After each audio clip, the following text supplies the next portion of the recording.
구분 등, 목 디스크, 허리 디스크 등 척추 문제가 있으신 분들이 의외로 자율신경 실조증이 많습니다. 또 반대로 자율신경 실조증 환자분들이 이런 척추 질환들을 동반하는 경우 역시 굉장히 많습니다. 오늘은 그중 흉추의 문제, 그 중에서도 구분 등을 교정하는 스트레칭 한 가지를 알려드릴 건데요. 팔은 이제 땅바닥에 짚는다고 생각을 하면 되고, 그 상태에서 천천히 팔을 펴면서 목과 등을 외래에서 환자분들을 진료하다 보면 특이한 현상을 볼 수 있는데요. 바로 자율신경 실조증과 척추 문제의 연관성입니다. 구분 등, 목 디스크, 허리 디스크 등 척추 문제가 있으신 분들이 의외로 자율신경 실조증이 많습니다.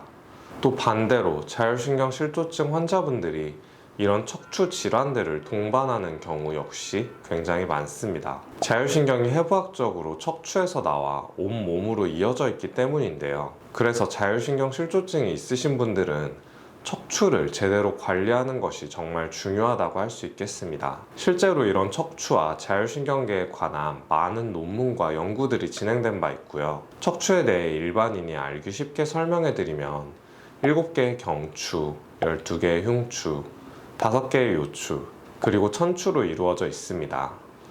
오늘은 그중 흉추의 문제, 그 중에서도 구분 등을 교정하는 스트레칭 한 가지를 알려드릴 건데요. 우리가 스트레칭이나 마사지, 운동을 하는 이유는 경직된 근육을 풀어주어서 신체의 긴장을 이완하는 것, 또 잘못된 자세로 인해 틀어진 척추를 교정하는 의미를 가지고 있습니다. 그래서 제가 진료를 보는 환자분들께는 꼭 개개인에게 필요한 운동법들을 알려드리고 있고요.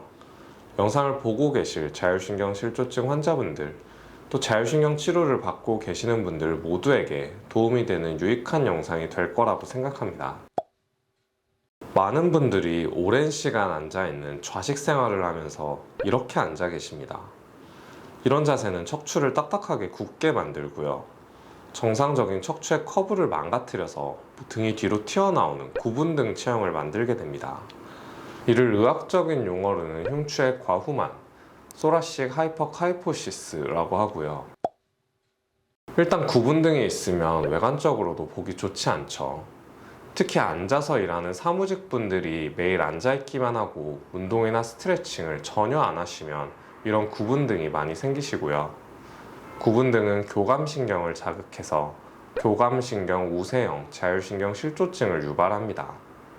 왜냐하면 이 흉추가 교감신경이 나오는 시작점이거든요. 그래서 정상적인 흉추가 틀어지면 구조적으로 교감신경을 압박하거나 교감신경의 경로를 자극하게 됩니다. 그래서 교감신경이 항진되어 심박수 증가, 불안, 불면, 스트레스 증가, 피로감이 나타나고요. 또 각각의 흉추와 연결된 장기의 문제를 일으킵니다. 12개의 흉추를 크게 상부, 중부, 하부로 나누어 보면요. 1번부터 4번까지 상부 흉추는 심장, 폐와 연결이 되어 있어서 혈압 문제나 맥이 빨리 뛰는 빈맥이 나타나고요. 또 숨이 차거나 멈추지 않는 기침 증상 같은 것들이 발생합니다. 5번부터 9번까지 중부 흉추는 소화기와 연결되어 있습니다.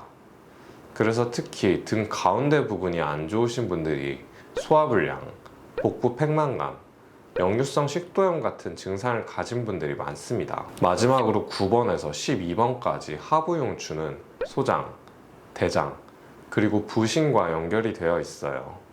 그래서 변비나 설사 증상, 아랫배의 통증이나 허리 통증, 그리고 부신 기능 저하로 인한 만성 피로감을 유발합니다. 자, 이제 스트레칭을 시작해 볼 건데 집에서 땅바닥에 매트 같은 거를 깔고 하시면 되고요. 저는 지금 이 추나 베드에서 한번 좀 해보도록 하겠습니다. 먼저 이렇게 엎드리시면 되고요. 팔은 이제 땅바닥에 짚는다고 생각을 하면 되고, 그 상태에서 천천히 팔을 펴면서 목과 등을 펴서 천장을 본다는 느낌으로 몸을 뒤로 젖혀줍니다. 그리고 위에서 하나, 둘, 셋, 넷, 다섯, 후 내쉬면서 돌아오는 동작을 해주시면 되고요. 이때 주의할 점이 2가지 정도 있는데, 일단은 팔에 너무 힘을 꽉 줘서 억지로 등을 피려고 하실 필요는 없고요. 본인이 되는 만큼의 각도만 목과 등을 펴면 됩니다. 구분등이 심하신 분들은 당연히 각도가 천장을 보지 못하고 시선이 정면을 볼 수도 있어요. 그래도 괜찮고 본인이 갈 수 있는 각도까지만 무리하지 않게 가면 되고요. 두 번째로는 호흡을 신경 쓰면 좋은데 올라가는 상태에서 숨을 참고 있는 상태가 되고요. 그 다음 위에서 숨을 내쉬면서 돌아오는 상태가 되는데 이때 자율신경 환자분들이 대부분 가슴으로 하는 흉식 호흡을 많이 하세요. 그래서 숨을 들이마시고 내쉬는 과정에서 배를 사용하는 복식 호흡을 하시면 좋습니다. 그래서 자, 이 상태에서 숨을 참고 천천히 올라옵니다. 끝에서 숨을 참고 하나, 둘, 셋, 넷, 다섯, 후 내쉬고 다시 배로 숨을 들이마신 상태에서 숨을 참고 올라옵니다. 여기서도 하나, 둘, 셋, 넷, 다섯, 후 이렇게 내쉬면 되고요. 이렇게 지점이 올라갔을 때 목이나 팔에 힘이 들어가기보다는 이 등 부위로 자극이 오면 제대로 하고 계시는 거라고 생각하시면 됩니다. 여러분 중에 PT를 받거나 근력 운동을 처음 하시는 초보자분들이 계시다면 공감하실 텐데요. 처음 운동할 때 가장 어려운 부위가 등입니다. 왜냐하면 우리가 팔이나 목, 다리, 어깨 이런 부위의 근육들은 일상생활에서 많이 쓰다 보니까 어떻게 움직이는지 알고 있어요. 그런데 등 근육은 거의 쓰지 않거든요. 그래서 등 근육에 자극이 오는 게 어떤 느낌인지 이해하는데 시간이 되게 오래 걸리세요. 이 동작도 마찬가지입니다. 구분등 펴기 스트레칭을 할 때 팔이나 허리, 다리가 아니라 등 부위가 자극이 와야 하거든요. 그런데 올라가는 거에만 초점을 맞춰서 팔에 너무 힘을 준다던가 하면 스트레칭이 제대로 안 될 수 있습니다. 또 구분등과 동시에 일자목, 구분 어깨가 같이 있는 분들 같은 경우는 흉추 스트레칭만 하면 효과가 없고 전체적인 척추의 밸런스를 잡아주어야 자율신경이 교정되는 효과를 볼 수 있습니다. 구분등을 펴는 흉추 스트레칭 어렵지 않으시죠? 자율신경 실조증은 세월관리가 중요한 질환이라고 제가 매번 강조해 드리는데요. 음식, 수면, 스트레스 등 다른 것들은 환자분들이 잘 알고 계시는데 생각보다 척추의 문제에 대해서는 잘 모르고 계시는 경우가 많았던 것 같습니다. 교감신경이 항진된 경우는 이렇게 구분등을 펴는 스트레칭이 효과적일 수 있고요.